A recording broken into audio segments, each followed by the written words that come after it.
So, Yes. I wanted to.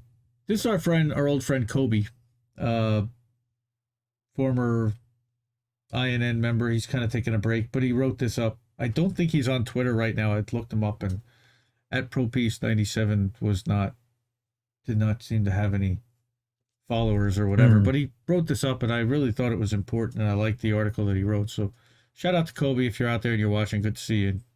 Glad you're still writing. But unions and co-ops as a means to dismantle modern-day wage slavery.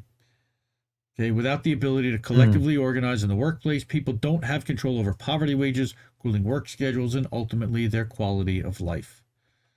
Again, Captain Obvious kind of stuff, but again, I love that he wrote it and that he said it. Specific, here's the Chicago Public Schools workers that were on strike. And here's a Chomsky quote. Well, well, you know what? I'll let you do your Stone Chomsky since you've been hitting the thing on it. Well, I think, man, that what used to be called centuries ago, man, wage slavery is intolerable. And I don't think people ought to be forced to rent themselves in order to survive. I think that the economic institutions, man, ought to be run democratically by their participants, man, by the communities in which they exist, and so on. And I think basically through various kinds of free association and donuts. What? Wait, oh, that's Stone No Chomsky. Okay, that's not that. That's not the real Chomsky, but close enough. Yep. That was Noam Chomsky that said know this. Me. Know me. Know me on Four Edibles. That's right. So, this quote perfectly describes the fundamental central problem of American freedom and capitalism. Can people truly be free if their ability to provide their families with food, water, shelter, and health care, the basic necessities of modern life, are undemocratically controlled by wealthy billionaire CEOs who can take it all away and throw them into poverty? Is this not a fundamentally problematic relationship, slavery with extra steps? Kind of. The answer, in his opinion, is yes. Though the ideals of freedom and democracy are often praised in America, it still hasn't translated into full workplace democracy. Even defining what that is can be difficult, but this article will be his attempt to try. So let's start with unions. On one hand, these are an improvement over a completely undemocratic workplace where workers have no control over their pay, benefits, or working conditions. Workers trapped in such a situation can band together with their coworkers, form a union, and demand improvements in these areas. Sounds perfect, right? Well, not quite. Even with unions, the hierarchical relationship between employers and workers is still in place, and with it comes the power struggle to actually achieve these improvements that the workers want.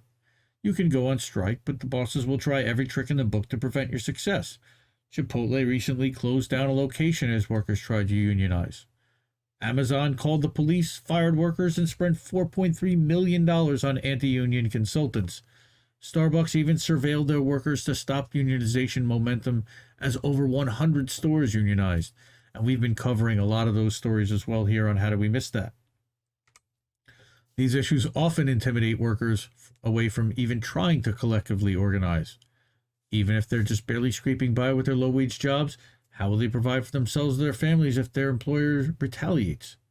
If a union's formed, but the employer refuses the contract demands, will they have enough money and strike funds to wait them out? Will they be fired and replaced with scabs willing to work for the unfair benefits? These issues demonstrate the flaws that remain if unionization succeeds. Like he said, that's the hierarchical relationship between employer and employee. That's the central issue.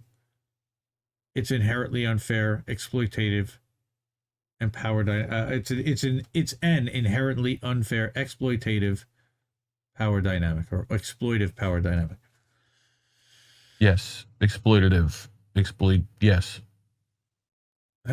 Unions are still good, and 100% should be formed as much as possible in the current economy to give workers more democracy and better benefits, but is there an even better option that could someday be pursued on a mass scale? Well, he theorizes that some form of co-op business structure could be the answer to dismantling that fundamentally exploitative employer-employee relationship.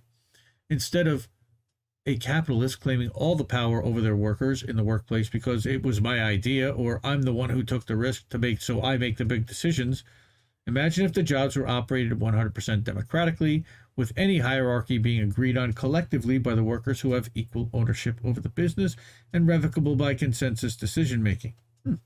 Sounds interesting. Yeah. Ultimately, guaranteeing all people their necessities of life, pre-employment, and providing complete workplace democracy after are the keys to dismantling the kind of capitalist wealth inequality that allows the top 1% to have as much money as the bottom 90, while more than half the country live paycheck to paycheck.